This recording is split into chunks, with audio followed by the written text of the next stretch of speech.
আসসালামু আলাইকুম lovely audience, আশা করি আপনারা ভালো আছেন। মুস্তাফিজ রাজস্থান রয়্যালস হয়ে খেলছেন, দিল্লি হয়ে খেলছেন। দেন মুস্তাফিজের শুরুটা ছিল হায়দ্রাবাদ হয়ে। তো মুস্তাফিজের মোট 57টি ম্যাচ তিনি আইপিএল জুড়ে খেলছে এবং 61 উইকেট তিনি তার ঝুলিতে আর কি ভরছেন।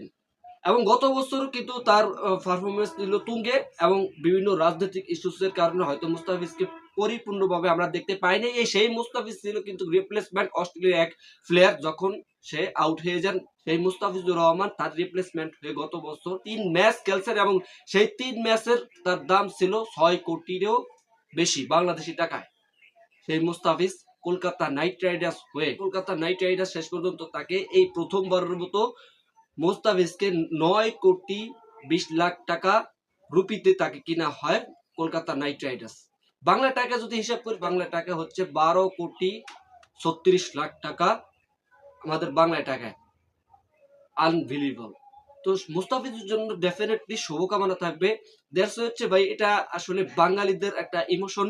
যেহেতু শাহরুখ খানের টিম হচ্ছে কলকাতা নাইট রাইডার্স, সেহেতু বাংলাদেশের জন্য তার একটুখানি হলেও ইমোশনাল থাকবে, এটাই স্বাভাবিক। তো দেখেন মুস্তাফিজ কিন্তু আরো 10 কোটি হতে পারতো বা আরটু প্লাস হতে পারতো, পাতিরানাকে ভেঙে দিতে পারতো। পাতিরানা মুস্তাফিজ একই দলের ছিলেন চেন্নাই, সেই পাতিরানা 18 কোটি টাকা দিয়ে কিনা হয়েছে, মুস্তাফিজকে 9 কোটি 20 লাখ টাকা দিয়ে 20 লাখ রুপিতে কিনা হয়েছে।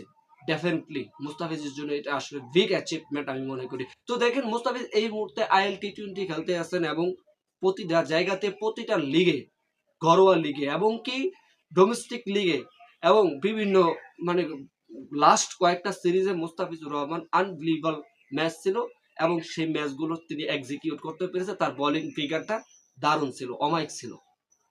সেই মুস্তাফিজ মানে এই প্রথমবারের মতো এই মিটিং এ গতকালকের মিনি অকশনে আবুধাবিতে একজন বাংলাদেশি হিসেবে তাকে নিয়ে চেন্নাই কলকাতা নিয়ে কত টানা হেঁচড়া করেছিল, শেষ পর্যন্ত কলকাতা নাইট রাইডার্স টেনে একবারে সোল্ড করেছে, বিট করেছে তাদের দলে। তো ওভারঅল মুস্তাফিজের জন্য শুভকামনা থাকবে, যাতে করে তিনি এইবার মার্চ মাসে থেকে শুরু হবে সম্ভাব্য তারিখ আইপিএল।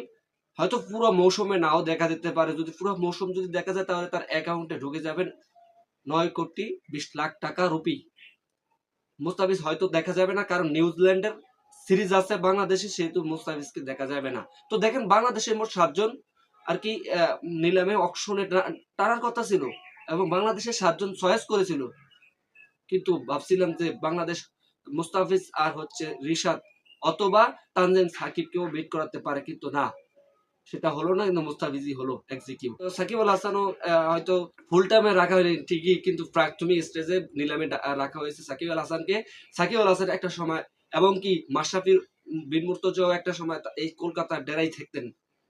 হয়তো সাকিব আল হাসানের বিভিন্ন রাজনৈতিক ইস্যু বা অন্য কোনো কারণে হয়তো তাকে এবার তার দল পায়নি।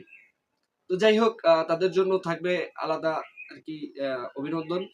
তো এই হচ্ছে মুস্তাফিজের আমাদের বাংলাদেশি হিসেবে আজ এ ফ্যান হিসেবে আসলে এটা গর্বের বিষয়।